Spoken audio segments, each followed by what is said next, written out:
Alright, you have created a Britannica text features drawing and a Learn 360 drawing. You've also found text features in a book and you have created a Google Slides on that. To truly start understanding text features and how they help you both online and in a book, we're going to put a little keynote together comparing all your information. Keynote looks like a little blue podium.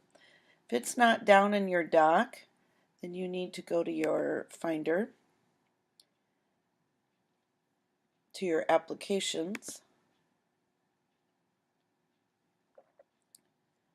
Keynote is right there,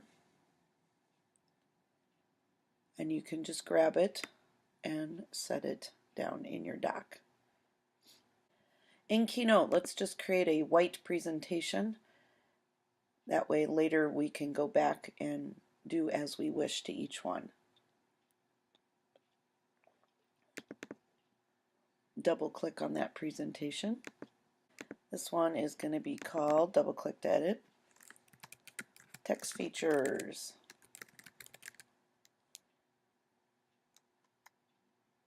Return, print versus online.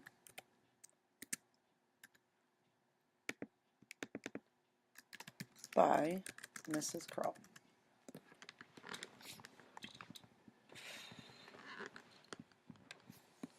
You, of course, are going to put your own name.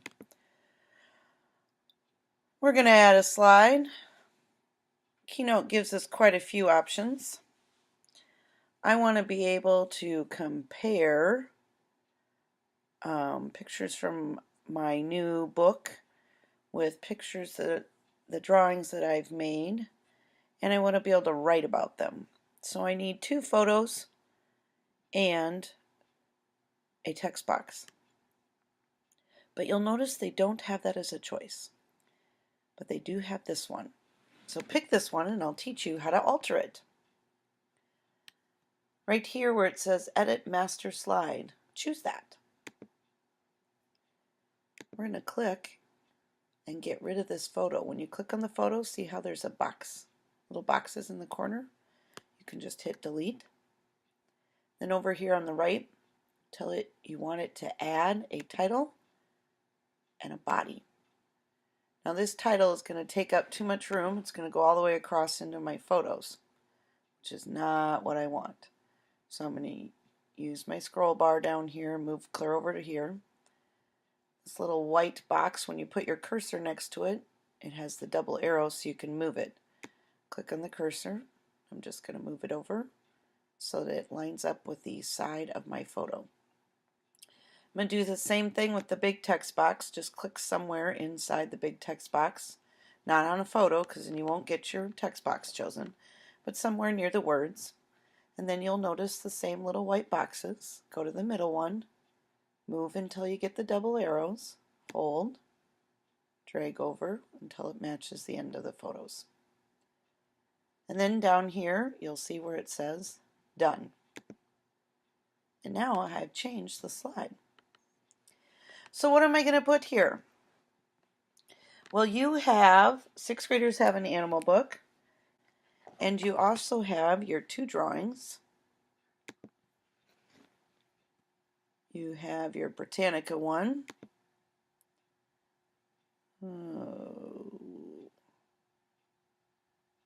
There's my Britannica one.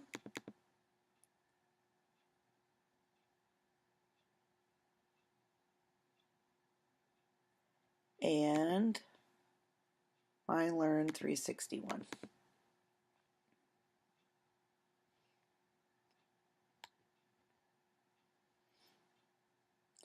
I did a search for leopards because my nonfiction book is about a leopard. Just going to look over the text features that I found in each book. Each website, sorry.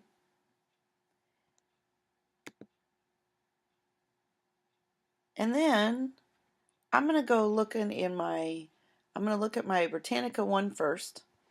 And I'm going to go looking in my book that I have here and I'm going to find a text feature that is the same as what I found on Britannica. I'll pause the video and let you go looking through your book. You're looking for a text feature in your book that's the one that you have on Britannica. Same name. In my book, I found a subheading. Now you'll see in here a subheading. I have two headings together. They're both about the same thing, and the subheading is the one underneath. So I'm going to go in my photo booth, as you can see, and I'm going to take a picture of this, pointing to it.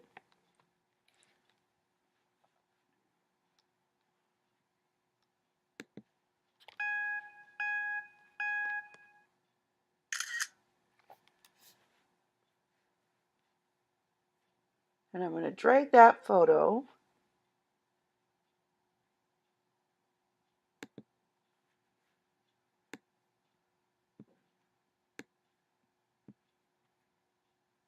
into the top spot where there's already a photo.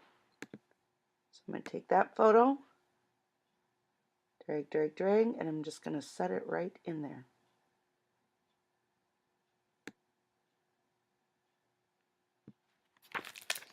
What's cool about Keynote is it automatically resized that. Then I'm going to go get the photo.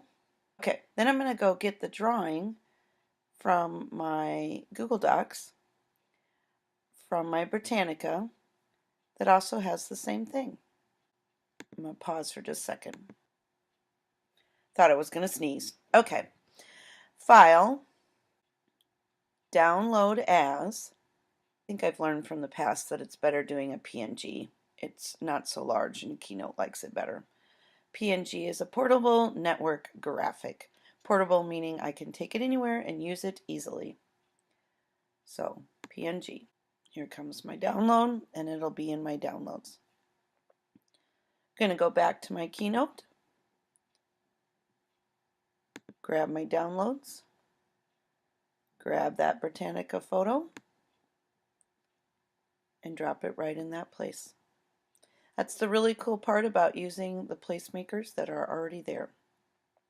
Got to put the title first. Double click. Subheading.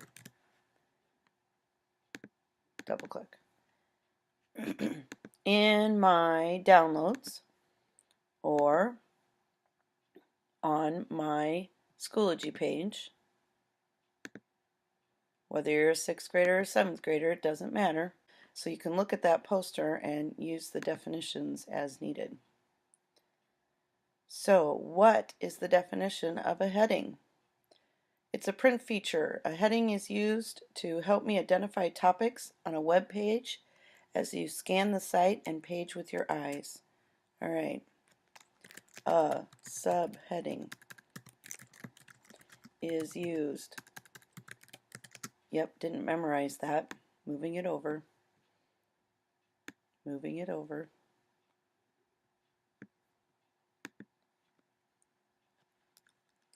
To help me identify topics on a web page so I can, so as I scan the site / page with your eyes, with my eyes. It's used to help me identify topics on a web page as I scan the site with my eyes. Period. Return.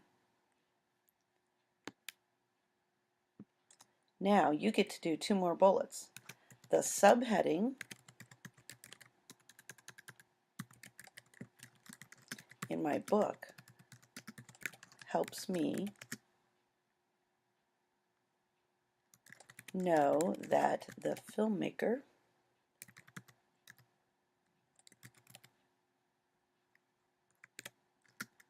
filmmaker's name is Hugo Van Lawick.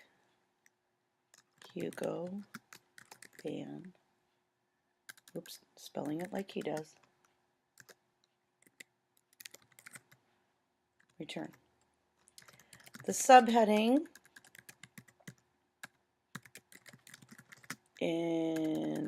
on Britannica, 1 T, 2 N's.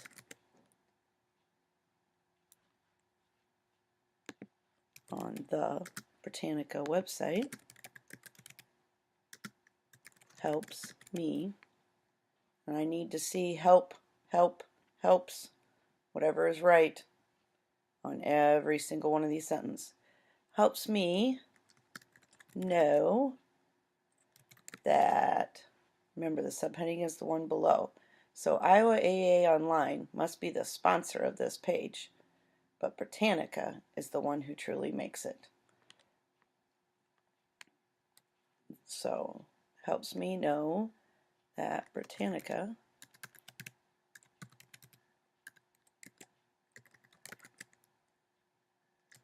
and Iowa AEA Online worked together to make this web page for my use.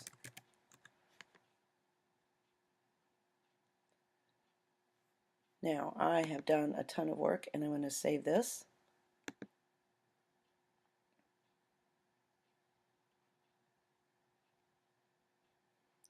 I'm going to save it in my computer 7 folder, and 6th graders, you haven't made a folder yet on your computer, and this is super important. If you save it on the computer, you can only work on it on this computer. So if you are not on your normal 6th grade CART computer, you're going to have to memorize which one you're on, or you're going to have to start over. So 6th graders, you're going to go to the word documents over here. You're going to go down to the word new folder. You're going to make a folder named Keyboarding 6. I already have a folder named that, so I'm not going to create it. And 6th graders will click on their Keyboarding 6 folder. And then you're going to save this as print versus online. 7th graders, you're going to name it the same thing. Then independently, where it says add new slide, click there. Notice our new one that we just made is there. And you're going to pick that one. And then all by yourself, you're going to go add a slide that is not of your Britannica, but it's from your Learn 360. So this second one is exactly the same thing, except this time you're going to go to your Learn 360 and you're going to pick a text feature from here that's also in your book. Go. When you have that done, there will be a second part of this video so that it didn't get too long for you to tell you what else to put in this slideshow.